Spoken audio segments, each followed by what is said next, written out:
नमस्कार, जय Hind, Vande Mataram. AD news के लिए मैं किशोर यदुवंशी। इस समय हमारे साथ पूनम नगर के एक जाने माने डॉक्टर, बीजेपी के एक वरिष्ठ कार्यकर्ता, स्थानीय लोगों में एक बेहतरीन समाज सेवक और समाज के हितैषी के रूप में जाने जाने वाले डॉक्टर कमलेश त्रिपाठी जी हमारे साथ में हैं।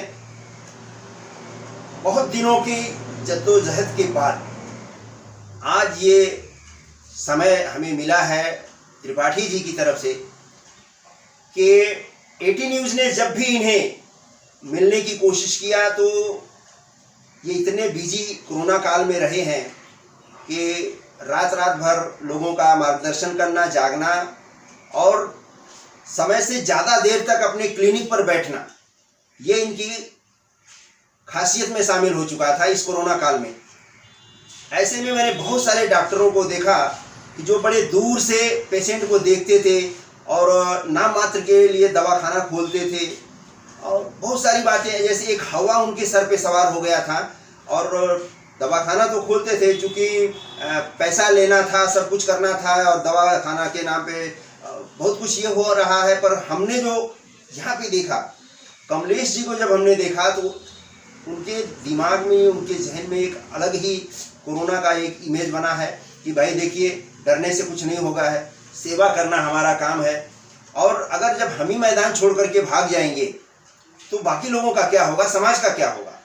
और जो लोग हमारे ऊपर वर्षों वर्षों से विश्वास करके हमारे दवाखाने में आते रहे हैं, हमसे अपना दुख सुख, अपनी तकलीफें कहते रहे हैं, आज वो कहाँ जाएंगे। तो एटी न्यूज़ ने ऐसे रियल कोरोना योद्धा को आज मिल करके उन्हें सम्मानित करने का ये किया है। और मेरे हिसाब से ऐसे लोग ही रियल कोरोना योद्धा के तौर पर देखे जाने चाहिए। जबकि आजकल कोरोना के नाम पर इतनी सर्टिफिकेट बंट रही हैं, इतने लोगों जिन्हें कोई नहीं जानता, जो कभी घर से बाहर नहीं निकले, जिन्होंने कभी कोरोना पेशेंट को देखा नहीं और देखते ही रास्ता बदल लिया करते थे, आज ऐसे लोग कोरोना योद्धाओं को सर्टिफिकेट दे रहे हैं।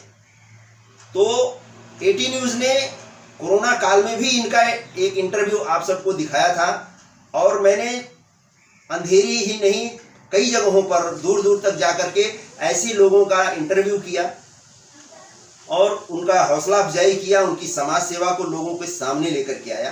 तो आज हम जो है बड़ी जद्दोजहद के बाद जो है कमलेश जी से फिर एक बार समय निकाल पाए हैं और कमलेश जी से हम उनके थोड़ा विचार जानने की कोशिश करेंगे। एटी न्यूज़ में आपका हार्दिक स्वागत है सर। नमस्कार सर। बड़ी खुशी हुई आपको इतने दिनों के बाद मिलने से। ये बताइए कि आपके जहन में, आपके समझ से ये कोरोना काल जो 4-5 महीना अभी बीत रहा है, कैसा रहा है? सर, ये पिछले 4 महीने बहुत टेंशनफुल रहा है जो हम लोगों ने इसको झेला है। और ये जो है लोगों में इतना भय का वातावरण दे दिया था कि पेशेंट कोरोना से कम साइकेट्रिक पेशेंट बन के ज़्यादा लोग आना शुरू हो गए थे। रिश्तों में जो है खराबियां आना शुरू हो गई थी कि कोरोना की वजह से लोग, इवन बाप बेटे, हस्बैंड वाइफ भी, अगर किसी को थोड़ा सा भी खांसी आ गई तो लोग डिस्टेंस मेंटेन करना शुरू कर दिए थे। तो इसमें रिश्तों में कहीं न कहीं खराबियाँ शुरू हो गई थी। इस तरह का जो हम लोगों ने अपनी लाइफ में पहली बार इस तरह के केसेस देखे हैं। और नो डाउट ये पैंडेमिक है, लेकिन थोड़ी सी अगर सेफ्टी और थोड़ी सी सावधानी बरती जाए तो इतना डरने की भी चीज़ नहीं है। जितना लोगों में इसके प्रति जो डर बैठ गया है, वो थोड़ा सा भी डर निकालने की भी चीज़ है। सुरक्षा लेना अति आवश्यक है, लेकिन इतना डरना भी नहीं है। क्योंकि हमने पिछले 4 महीने में कभी भी मैंने क्लिनिक बंद नहीं किया और रेगुलर क्लिनिक देखता रहा। और करीब काफ़ी कोरोना के पॉजिटिव पेशेंट भी आए और जो है जिनको हम लोगों ने हॉस्पिटल या जो आइसोलेशन सेंटर में जो है उनको हम एडमिट कराए। बाकी काफ़ी लोगों को होम क्वारंटाइन करके उनको मैनेज किया गया। तो ऐसा नहीं है हम लोगों ने उनको टच किया, उनका बीपी चेक किया, उनका शुगर चेक किया, तो ऐसा नहीं है कि हमने उनको चेक नहीं किया। तो जस्ट एक बेसिक प्रिकॉशन अगर हम लेते हैं, मास्क लगाते हैं, ग्लोव्स पहन के सैनिटाइजेशन करते हैं, क्लिनिक को दिन में 2 राउंड हम फॉगिंग करते थे, तो मुझे नहीं लगता ऐसा कुछ डरने की कोई चीज़ है। कोरोना पॉजिटिव भी है तो ऐसा कुछ डरने की कोई चीज़ नहीं है। उसका हम लोगों ने जो है डट के जो है पेशेंट को जो है कोऑपरेट किया है, उनको कॉन्फिडेंस दिया है कि आप डरो मत। और काफ़ी जो है ऑलमोस्ट 99% जो है रिजल्ट पॉजिटिव, मतलब अच्छे रिजल्ट होके आए हैं। गड़बड़ी वहीं हुई है जो लोग काफ़ी लेट बाहर निकले हैं, निमोनाइटिस बुरी तरह से डेवलप हो गई, वो लोग तो बाहर निकले हैं, या उनको कोई मल्टीपल और भी कोलेटरल बीमारियां थी, टर्मिनल इलनेस थे उनके, जैसे ट्यूबरकुलोसिस था, अस्थमा था, या डायबिटीज़, अनकंट्रोल्ड डायबिटीज़ रहा, कार्डियक पेशेंट थे, रीनल पेशेंट थे, कैंसर पेशेंट थे, उनको ही ज़्यादा खतरा हुआ है या नुकसान हुआ है। अच्छा अच्छा, तो इस बीच में अभी कैसा लग रहा है कि इसकी सिचुएशन कैसी है आपकी? सर सिचुएशन पेशेंट वाइज काफ़ी हद तक कंट्रोल हो गया है, बट अभी जो केसेस आ रहे हैं वो हॉस्पिटलाइजेशन वाले केसेस नहीं आ रहे हैं। अच्छा। मतलब वो या तो आप कह सकते हैं वायरल का जो लोड है उतना स्ट्रांग नहीं है कि आदमी को पेशेंट को परेशान करे। तो जो भी अगर पॉजिटिव निकल रहा है तो वो घर पे होम क्वारंटाइन करके और विद सिम्टोमेटिक मेडिसिन से लेके वो ठीक हो रहा है। अच्छा, ये तो जो आप बोलते हैं ना कि वायरल है, ये तो हर साल आता था वायरल। हाँ। इस साल में और अगली साल में, दूसरी सालों में क्या फर्क रहा है इन दोनों के बीच में? सर हर साल ये वायरस जो आते थे उतना स्ट्रांग नहीं था, लेकिन बाकी दूसरी बीमारियां आती थी, मलेरिया आते थे, डेंगू आते थे, लेप्टो आता था और भी सिकनेस आते थे। अभी क्या है कि जो कोरोना आया, इसकी जो डायग्नोसिस हुई उसमें जो डेथ हो रही है, एक्चुअली वो एग्जैक्ट कोरोना का डेथ, जो नंबर ऑफ जो डेथ दिख रहा है वो एग्जैक्ट कोरोना का डेथ नहीं है। उसमें जैसे कि कोई पेशेंट रीनल का, किडनी का पेशेंट है, अब वो उसका किडनी शट डाउन हो रहा है, उसकी वजह से उसका डेथ हो रहा है, या जो है कोई को जो है क्लॉट हो रहा है, अटैक आ रहा है, उसमें उसका डेथ हो रहा है। जब भी वो कोरोना पॉजिटिव है इसलिए वो कोरोना की कैटेगरी में उसका डेथ रिकॉर्ड हो जा रहा है। अच्छा, ये बात आपने जो अभी बताया ना, ये बहुत अच्छी बात आपने ये कहा कि आज की तारीख में कोई भी बीमारी हो, हाँ। चाहे ABCD कोई भी बीमारी हो, हार्ट की, लीवर, किडनी या ब्लड प्रेशर, कैंसर, जो भी है, पर वो सारी बीमारियों को इस कोरोना ने खत्म करके अकेला जो है झंडा गाड़ दिया है। इसकी वजह क्या है?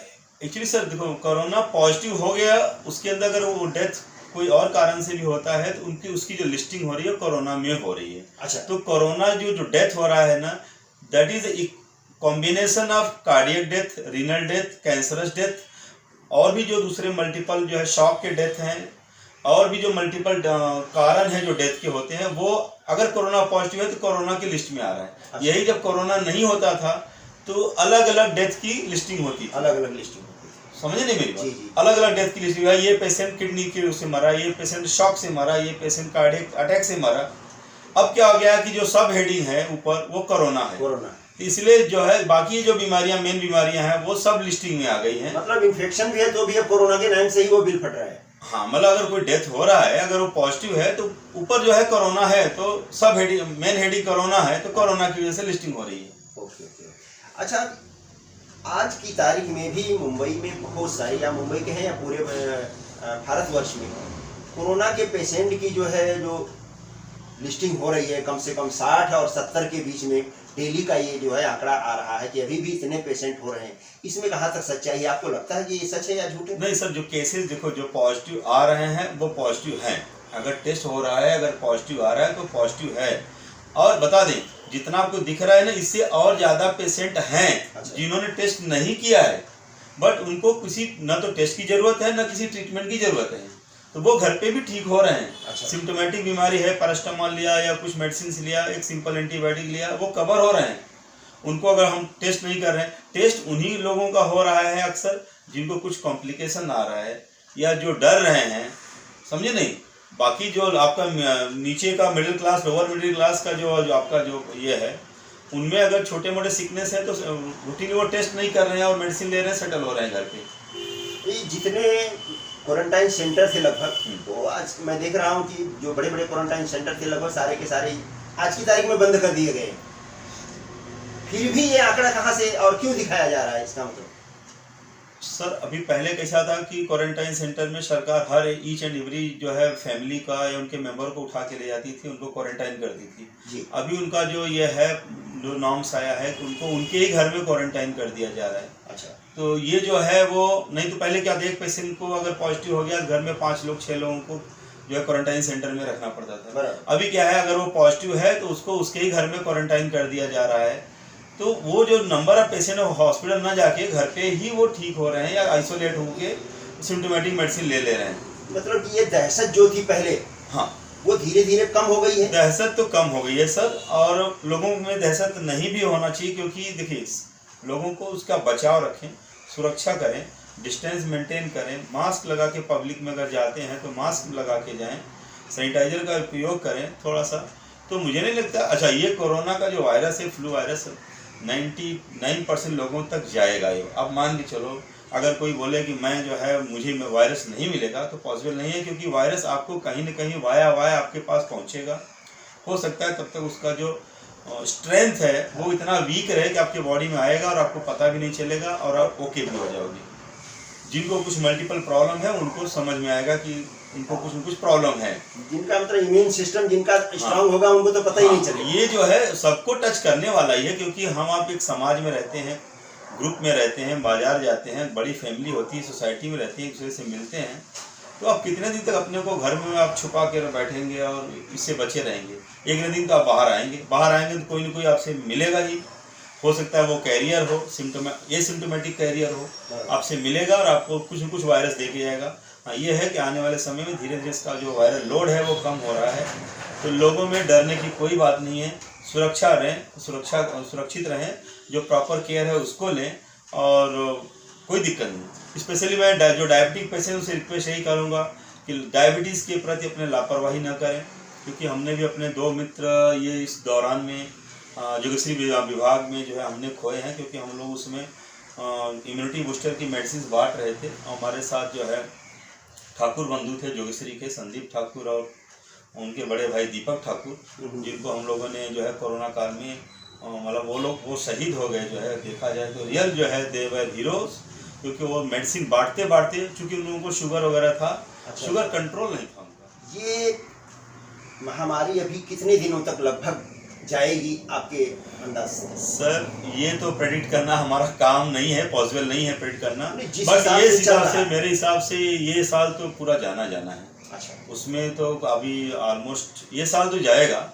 उसके बाद उसके भी कुछ केसेस अप एंड डाउन से कुछ केसेस और भी मिलते रहेंगे, बट धीरे धीरे मुझे लगता है ये 2-4 महीने का और खेल है।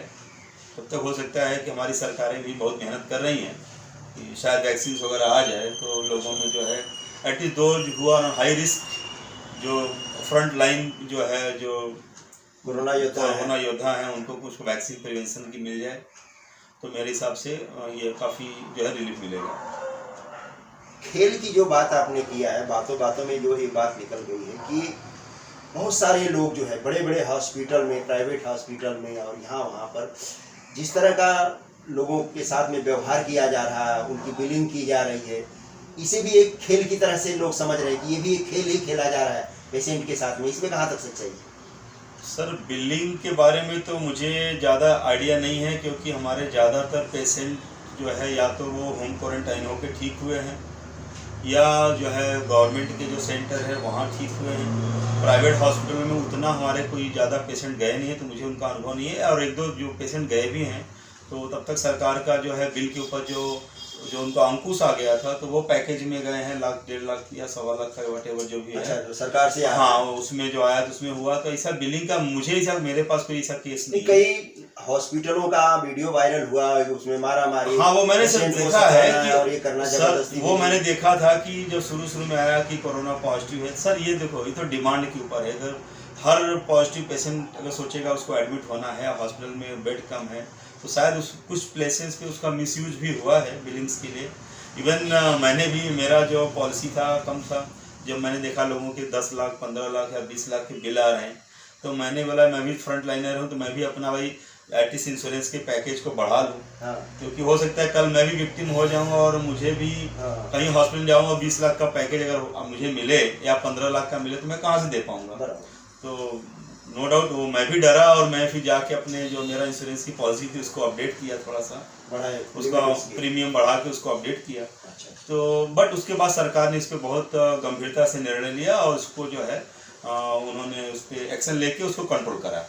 महाराष्ट्र सरकार को आप जो है कितना नंबर देना चाहेंगे इस कोरोना काल में, जो लोगों के साथ किस तरह का उनका तारतम्य रहा, किस तरह का उनका व्यवहार रहा, मरीजों से उनके ट्रीटमेंट का किस तरह से, आप कितना नंबर देंगे 10 में से?